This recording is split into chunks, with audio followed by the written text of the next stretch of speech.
Dalam hal ini saya akan membatasi untuk hal-hal yang terkait dengan adaptasi dulu ya. Jadi kalau tadi ada dua pendekatan, adaptasi dan mitigasi, untuk kali ini kita akan lebih berbicara lebih detail lagi hanya untuk hal adaptasi saja ya.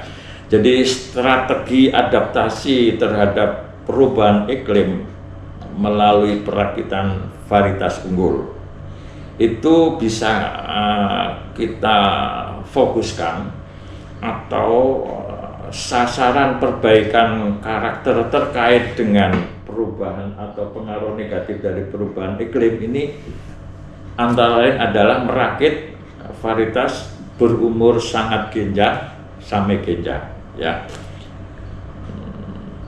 Ini misalnya bisa berguna untuk daerah-daerah yang curah hujannya pendek ya. Dengan varietas yang berumur pendek misalnya 100 hari atau 3 bulan, itu bisa kita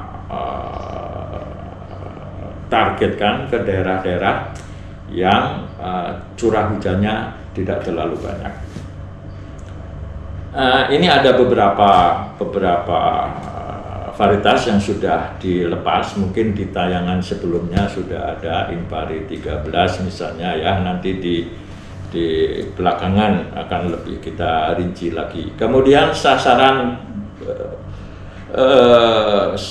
berikutnya adalah toleran kekeringan ya, karena ada kemarau panjang. Itu biasanya akibat yang paling sering terjadi adalah beberapa sawah, beberapa daerah pertanian mengalami kekeringan. Kekeringan dalam hal ini bisa juga terjadi di sawah ya, tidak hanya di lahan kering saja. Sawah, terutama untuk sawah-sawah tanda hujan. Kemudian kita arahkan juga yang toleran rendaman ya, karena mungkin terjadi banjir. Kemudian karena peningkatan permukaan air laut sehingga yang terdampak garam itu makin meluas, kita butuhkan varietas-varietas yang toleran salin. Dan yang sedang kita kerjakan adalah varietas-varietas yang efisien dalam menggunakan hara ya, efisiensi dalam menggunakan unsur hara. Itu adalah beberapa strategi adaptasi terkait dengan perubahan iklim dengan sasaran perbaikan varietas tadi. Nah, mungkin ini juga sudah pernah saya sampaikan di tayangan sebelumnya bahwa varietas itu berdasarkan umur bisa kita klasifikasikan ke dalam beberapa kelas umur, yaitu umur dalam, umur sedang, umur genjah, umur sangat genjah, dan ultra genjah ya. Umur dalam itu jika dari semai sampai panen lebih dari 150, umur sedang itu dari 125 sampai 150, kemudian umur genjah 100 yang tadi umur sedang maksudnya umur sedang itu 125 sampai 150, umur genjah itu 105 sampai 125, sangat genjah 90 sampai 104, ultra genjah kurang dari 90 hari.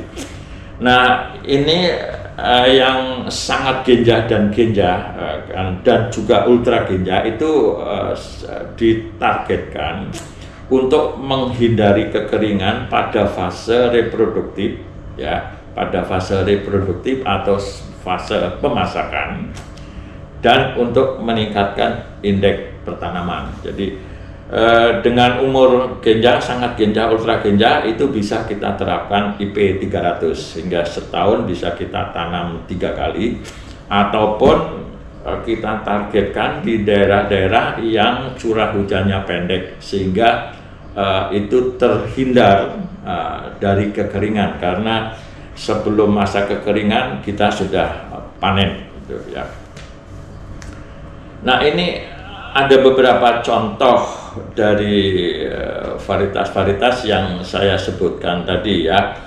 Misalnya Impari 12. Impari 12 berumur 99 Ini rata-rata hasilnya 6 ton, potensinya kalau komponen budidayanya itu tepat itu bisa 8 ton.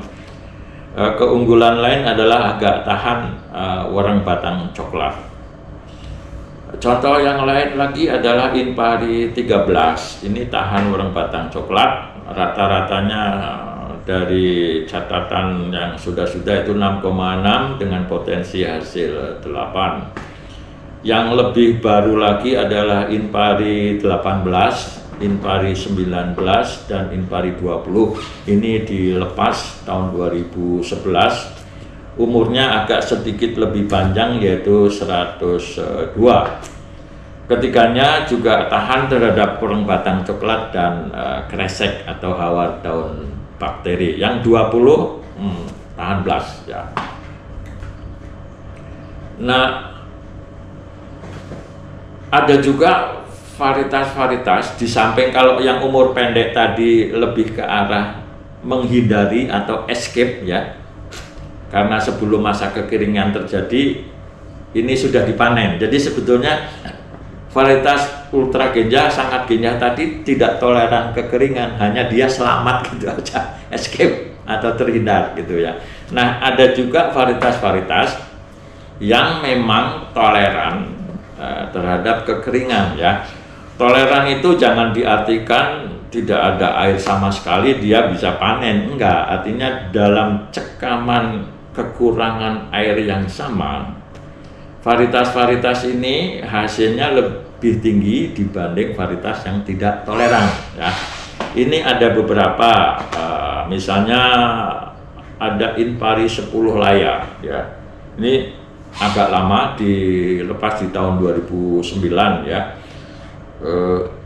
Dalam cekaman air, kekurangan air itu rata-ratanya 4,8.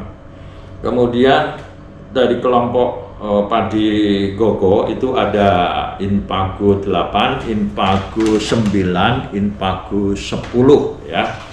Itu memang varietas-varietas untuk lahan kering ya. Di samping juga punya keunggulan lain seperti tahan blas, toleran tanah masam, dan ketiganya itu punya keunggulan yang sama dengan rata-rata hasil sekitar 5 ya. Untuk padi gogo memang tidak terlalu tinggi, jadi sekitar rata-ratanya sekitar 5 ton itu udah bagus. Dari kelompok Inpari ini ada 38, Inpari 38 dan Inpari 39 ya, yang dilepas tahun 2013 dan 2015. Ini juga punya sifat toleran terhadap kekeringan. Atau karakter dari Inpari 10 Laya yang lebih rinci lagi dengan umur panen 112 hari ya, dari semai sampai panen. Potensi hasilnya 7 ton gabah kering-kering ya per hektar. Kemudian rata-rata hasil ini kemungkinan juga di daerah lain bisa berubah. Rata-rata hasil itu yang ada di catatan kami itu ada 4,8 ton per hektar. Agak tahan warna batang coklat biotip 1 dan 2, agak tahan kresek atau hawar daun bakteri. Inpari 10 ini cocok untuk lahan-lahan seperti tadi.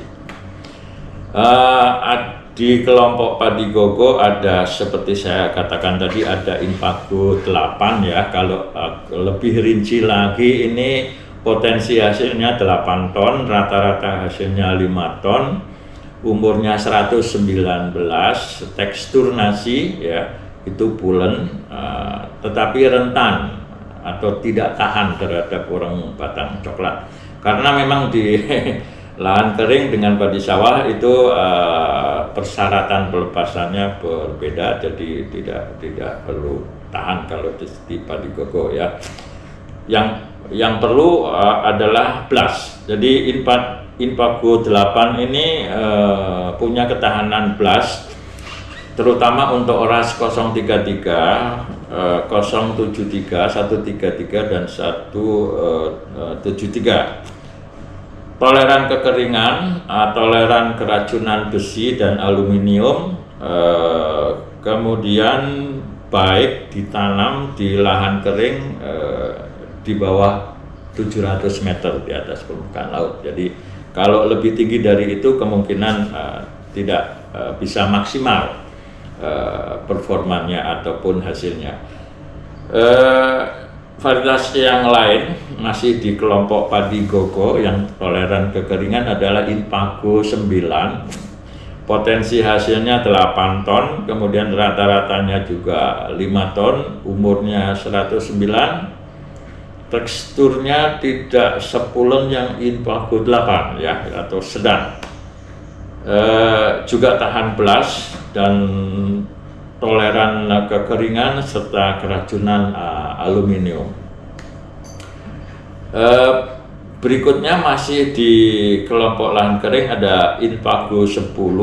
Inpago 10 ini rata-rata hasilnya agak lebih rendah, yaitu 3,98, jadi hampir 4 ton ya, meskipun potensinya 7 ya. Umur panennya 115, teksturnya juga tidak begitu pulen atau sedang. Kemudian untuk ketahanan terhadap penyakit, untuk Inpago 10 ini tertahan terhadap BLAS 033 dan agak tahan RAS 133 dan RAS 073. Toleran kekeringan dan keracunan AL pada tingkat 60 ppm ya. Kemudian anjuran tanamnya di lahan kering dataran rendah sampai ketinggian 700 ya, sama dengan Inpago sebelumnya. Yang lainnya lagi masih di Inpago 11 ada selain di Inpago 10 adalah Inpago 11 ya, dengan sifat ataupun karakter yang hampir sama, rata-rata 4,11, potensinya 6, umurnya 111 dan tekstur nasinya sedang. Ini juga toleran terhadap kekeringan dan keracunan AL. Masih di Inpago ya, ada juga Inpago 12. Ini banyak disenangi di beberapa daerah, ini sudah mulai banyak ditanam Inpago 12 ini karena memang potensinya lebih tinggi, yaitu 10 ya. Rata-rata hasilnya juga lebih tinggi, 6,7 ton per hektar. Teksturnya sedang. Ketahanan terhadap BLAS dia tahan terhadap 033 dan 073, tetapi hanya agak tahan terhadap 133, 011, 013, 023, 051. Nah, BLAS ini catatan tersendiri ya. BLAS ini kalau memang mau ini benar, itu banyak sekali rasnya. Ada sekitar 50. Jadi satu varietas padi gogo yang tahan terhadap BLAS di daerah A itu belum tentu tahan terhadap BLAS di daerah B ya, karena boleh jadi rasnya beda. Tahan 033 ternyata di daerah yang lain yang adanya ras bukan 033 tapi 133, ya tentu tidak tahan gitu ya. Jadi ada kemungkinan yang di deskripsi ya. Deskripsi ini kalau nanti bisa kapan diperoleh, ini ada satu buku saku ya yang berisi deskripsi varietas-varietas padi, baik padi sawah, padi gogo, padi rawa, padi hibrida, ada semua di sini. Ini edisi terakhir sampai 2022 ya. Sekitar lebih dari 300 varietas semua ada di sini.